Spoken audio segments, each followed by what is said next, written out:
Não enfrenteis quem é malvado. Pelo contrário, se alguém te dar um tapa na face direita, oferece-lhe também a esquerda. Em nome do Pai, do Filho, do Espírito Santo.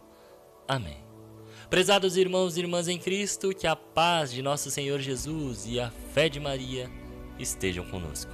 A liturgia da Igreja de Cristo nos convida a refletir nossa postura como cristãos no mundo, especialmente diante das adversidades e das injustiças que nos ocorrem. As leituras de 2 Coríntios e do Evangelho de Mateus, embora escritas em contextos diferentes, nos direcionam para um ponto central. Em sua segunda carta aos Coríntios, no capítulo 6, versículos de 1 a 10, Paulo nos adverte a não recebermos em vão a graça de Deus. Ele nos lembra que o agora é o tempo favorável. É agora o dia da salvação. Agora quando? Que tempo é esse? É o tempo presente, irmão. O hoje, segunda-feira, 16 de junho de 2025. Ou seja, cada instante de nossas vidas onde somos chamados a viver e a testemunhar a nossa fé. Paulo descreve a vida apostólica com uma série de contrastes. Aflições, prisões, tumultos, fadigas, noites sem dormir e jejuns. Mas tudo isso vivido com pureza, conhecimento, paciência, bondade, no Espírito Santo, com amor sincero e com o poder de Deus. Essa passagem nos confirma tudo aquilo que temos falado aqui, que a graça de Deus não nos isenta das dificuldades, mas nos capacita a enfrentá-las. Não se trata de uma graça que nos tira do mundo, que torna a vida mais fácil, não, mas uma graça que nos fortalece para vivermos no mundo e transformá-lo. É como diz o Salmo 46, Deus é o nosso refúgio e fortaleza, socorro bem presente na angústia.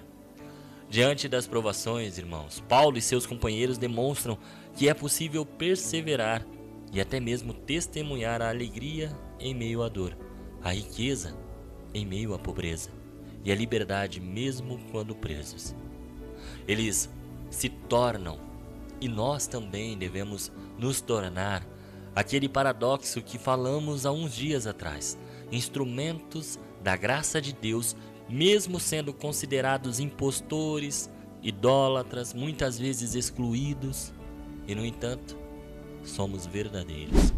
Esse paradoxo também é ensinado a viver por nosso Senhor Jesus no Evangelho de hoje, o Evangelho de Mateus, capítulo 5, versículos de 38 a 42. Jesus nos apresenta um ensinamento que à primeira vista pode parecer irrealista e até mesmo impraticável. Ele diz, ouvistes o que foi dito, olho por olho, dente por dente. Eu, porém, vos digo, não enfrenteis quem é malvado. Pelo contrário, se alguém te dar um tapa na face direita, oferece-lhe também a esquerda. Se alguém quiser abrir um processo para tomar a sua túnica, dá-lhe também um manto.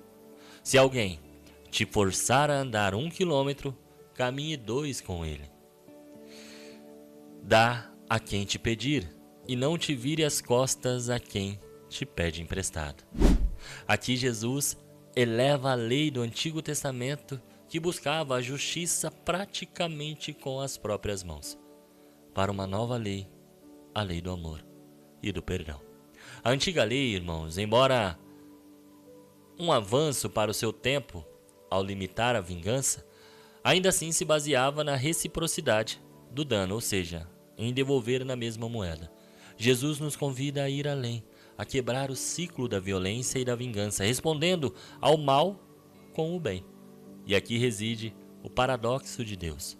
Não se trata de passividade ou covardia, mas de uma atitude proativa que desarma o agressor e talvez até o leve à conversão. Assim aconteceu com Paulo, esposo de Santa Rita, que sofria agressões e insultos do mesmo. E ela retribuía com orações, amor e paciência, o que culminou na sua conversão. Essa é a essência do amor cristão. É um amor que não é fraco, mas forte o suficiente para absorver o golpe, para ceder em vez de revidar, para dar mais do que lhe é pedido. Lembremos-nos de Romanos, no capítulo 12, não te deixes vencer pelo mal, mas vence o mal com o bem. E dizendo isso, não estou passando pano para agressores aqui, não, jamais. Mas estou dizendo que cristãos, de verdade, não revidam o mal com o mal. É um amor que reflete o próprio amor de Deus, que faz o sol nascer sobre os maus e os bons e faz chover sobre os justos e os injustos. Como podemos então viver essas palavras em nosso dia a dia? Primeiramente, irmãos, reconhecendo que a graça de Deus está sempre disponível para nós. Ele nos capacita a enfrentar as dificuldades sem nos desesperarmos. Quando nos deparamos com injustiças, com palavras duras, com atitudes que nos ferem, somos chamados a reagir não com a lógica do mundo que muitas vezes nos pede para nos vingar, mas com a lógica de Cristo. Isso não significa endossar o mal ou a injustiça, mas sim responder de uma forma que reflita o reino de Deus. É um convite à conversão, irmão. Uma conversão realmente do coração, tanto para nós quanto para aqueles que nos ofendem. Pensemos em São Francisco de Assis, que encontrou a paz ao abraçar o leproso, ou em Santa Teresa de Calcutá, que via o rosto de Cristo nos mais pobres e sofredores, respondendo à miséria com um amor incondicional. A caridade, o serviço, a paciência, a oferta de si mesmo, como Paulo nos ensina, são armas do cristão. É através dela que a graça de Deus se manifesta em nós e através de nós podemos transformar o mundo ao nosso redor. Lembremos também da primeira carta de Pedro, no capítulo 3, versículo 9, ele diz: não pagueis o mal por mal, nem injúria por injúria, ao contrário, bendizei, porque para isto fostes chamados, isto é, para serdes herdeiros da bênção.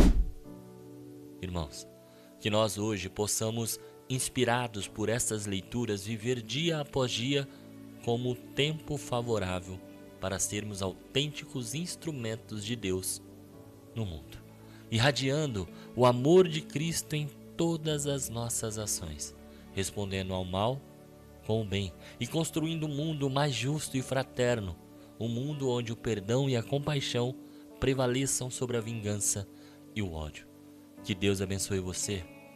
Uma ótima semana e que o amor de Cristo, o amor daquele que olhou para os seus algozes e disse: Pai, perdoa-lhes, eles não sabem o que fazem. Esse amor brote no seu coração e você possa transmiti-lo a quem quer que seja. Até amanhã, se Deus quiser. Senhor, estivemos, estamos e estaremos aqui sempre reunidos por amor a Jesus Cristo, em nome do Pai, do Filho, do Espírito Santo. Amém.